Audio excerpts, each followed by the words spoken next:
democracy and the rule of law. Okay, so by the trial of Nnamdi Kanu, the leader of the indigenous people, has been on for years now, yes, and it's set to resume on Monday. He had earlier requested that Justice Nyako should recuse himself or herself, I don't know if the gender now, from the trial of the case, citing bias and other things. Yes.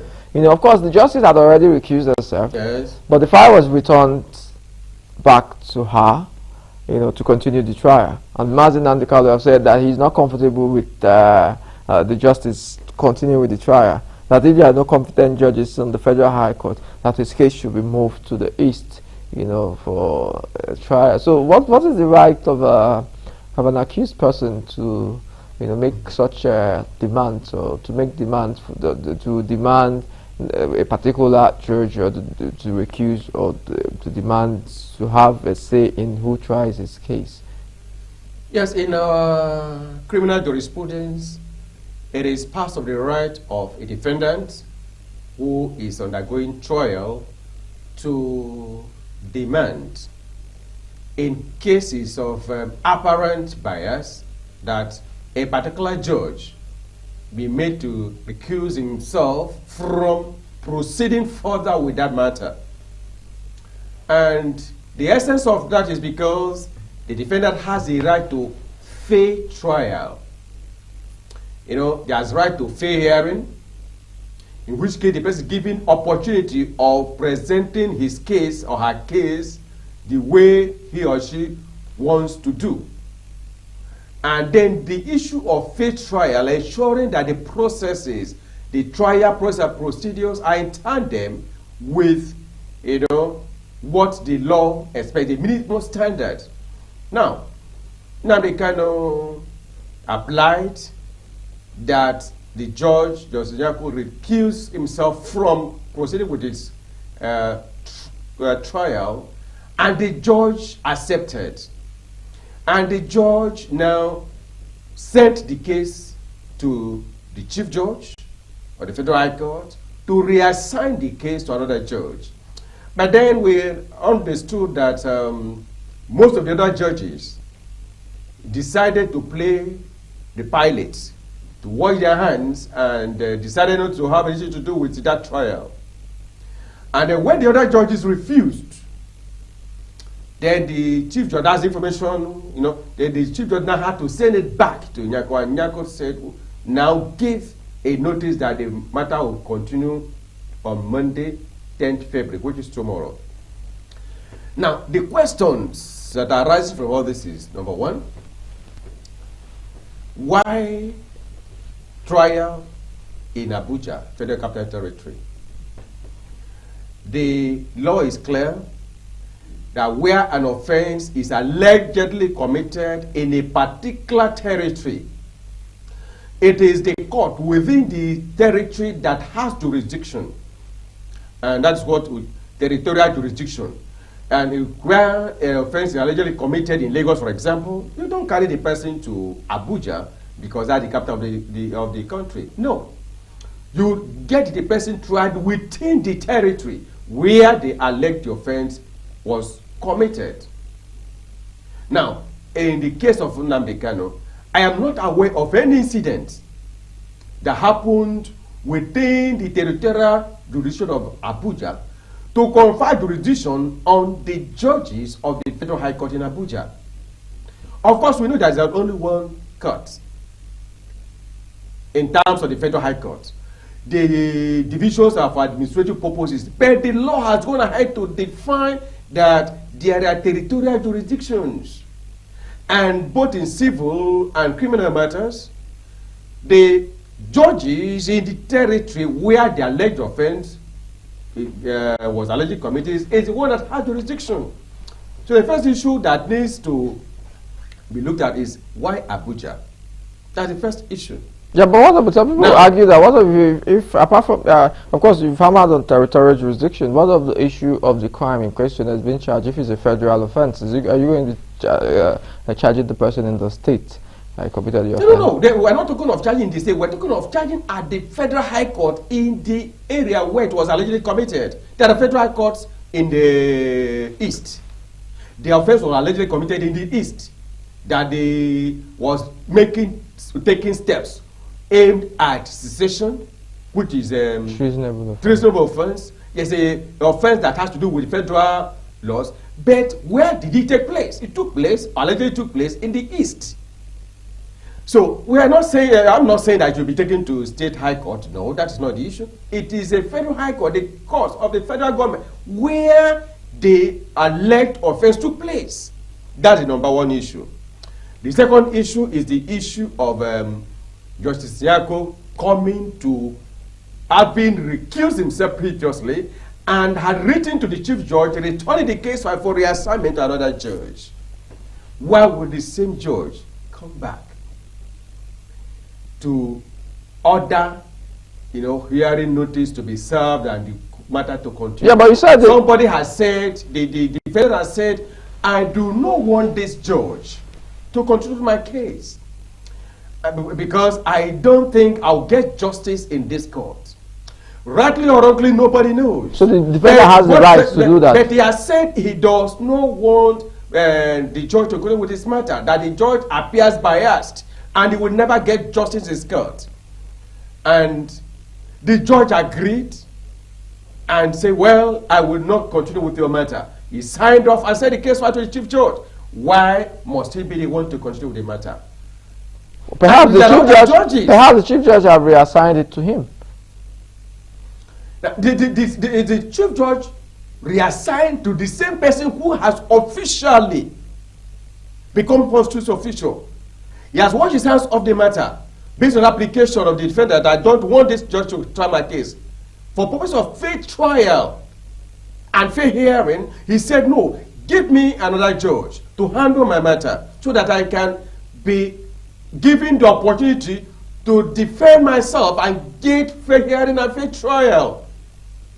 So based on that application, the judge said, well, I cannot force myself to try your matter. I recused myself. He signed off. The chief judge tried to get other judges, and from the information that filtered out that the other judges were, kind of refusing to take the matter, he still went back to the same judge. But I don't know whether that information is true. That other judges are not ready to take on the matter, because if a chief judge assigns a judge, your duty bound, can a judge say, no, I don't want to handle that matter? That's another issue that we also need to probe into. Can the other judges say we don't want to get this matter on our table, on our docket? That will be wrong. Because once as a judge you have been appointed, you've taken your oath, you have to treat any matter that comes your way, without fear or favor. So if a judge or the other judges have actually declined to take up the matter, then that is against the oath they've taken. Then over and above that, we are also aware that this trial has taken a long time. And Nnamdi Kanu has been incarcerated for a long time. And I'm aware also that some persons, including the members of the House of Representatives, at one time or the other approached the president to seek political solution to that matter. And they cited instances of some persons who were equally arrested in connection with similar instances, and they all regained their freedom. That let there be a political solution to Nnamdi Kanu's problem. And apart from that, I'm also aware that Nnamdi had also approached the president and made passionate pleas for the president to politically solve that problem so that there will be peace. And we know that those that are from the other side of the Niger have had unfair share of what is attributed to these IPOP people and so on, the sit-at-home thing, the non-government ravaging and killing some people. Those things are unwarranted, they are unnecessary, they are diversionary. And if the leader of IPOP incarcerated says, look, I have nothing to do with these people, those people are doing those things without my authorization, and that once I come out, I will ensure that there's peace. I believe that something needs to be done, particularly in a country where you say there should be equal and fair treatment to all. Let it not look as if there are biases somewhere against some persons and some not being given out the same measure of treatment. And you see, it is also that in the past, some courts granted bail to Nnamdi Kanu, but the bail was never to see the light of day. And then the question is, when he was granted bail, the machinery, those that are representing the government, appealed against the bail, and at the end of the day, they didn't come out. Now, I believe that the essence of bail is not to end the matter. The essence of bail is to give the person an opportunity to be coming from his place and defend himself or herself. And of course, we know that where a defendant is incarcerated, is in custody, the issue of having pre-trial discussions or conferences with the lawyers is always not smooth, because it's when the lawyers go to the custodial center, they have access to the defendant and then discuss some things, unlike where in the lawyers' chambers those matters are discussed, and if there are documents that are needed to be tendered and are in the custody of the defendant, to be easily accessible. Okay, so are there options open to the defendant in the case in this scenario where the judge has recused himself, the chief judge reassigned the case to him, and he's not comfortable with the judge? He doesn't believe he will get justice. Are there options open to him, or he will just have to go on with the trial? Already his lawyers, from what I understand, the lawyers have already taken steps. And what are those steps they're taking? They've applied that since Justice Nyako has recused himself, and other judges at the Federal High Court in Abuja that are not ready to keep the matter, that the matter could be assigned to any of the Federal High Court judges in the Southeast, so that he can have fair trial and fair hearing. And that's an option. Yes, he can, like by tomorrow we wouldn't know what is going to happen. He's only God who knows what is going to happen tomorrow, but he can still maintain that he wouldn't want to proceed with trial because he believes that the court is biased. And of course, you see, the litmus test for fairness is that the innocent observer, an independent observer watching the proceedings in the court, will go believing that the judge has been fair. Bias is where a person who witnessed the proceedings, who watched the proceedings, goes home thinking that the judge was biased. And there are ways of imputing biases. If the judge makes comments that tend to prejudice the defendant or does certain things. So in case of Nnamdi Kanu, since he said he does not want this judge to hear his case, will he be forced? Will he be forced without his consent to undergo trial in the court of a particular judge he alleged was biased? In as much as I don't agree with him or don't know his basis for asking that Justice Nyako recuse himself, but since that has happened, that the judge has recused himself, the proper thing, I think, is for the chief judge to reassign the case to another judge, even if it means that reassign it to the Southeast. And more importantly, the issue I mentioned earlier, the issue of territorial jurisdiction. A judge in the Southeast, where the alleged offense took place, will be able to handle the matter, having the matter come within the territorial jurisdiction of the judge. Of course, there are cases where the Supreme Court has set aside, proceedings because the trial took place in the wrong territory. Okay. All right. This is, of course, we're almost out of time. Just have barely a minute, so we'll just give you 30 seconds to, give your final opinion on the two issues that we. Just on the first at. issue, on the issue of data protection, it's important that it be given the necessary urgency it requires to stop whatever may have been done by telecom operators to give out the information of individuals, their NIN,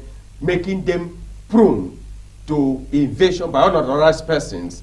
And then on the issue of Nnamdi Kanu, I believe that government ought to do something about solving his case politically. And then if it must be done through the judicial process, and he has said, I don't want Justice Nyako to handle my case, so be it. Let the chief judge assign to another judge, preferably in the southeast. They are all judges of the state federal high court. And having that done in the territory where the case was allegedly committed, the offense was allegedly committed, then let this matter come to an end one way or the other. Because the argument goes that justice delayed is justice denied. All right. Thank you, Barrister Obiora, for obliging your presence on this show today. I'm sure the viewers at home really enjoy your insightful analysis of the issues and discourse in today's episode.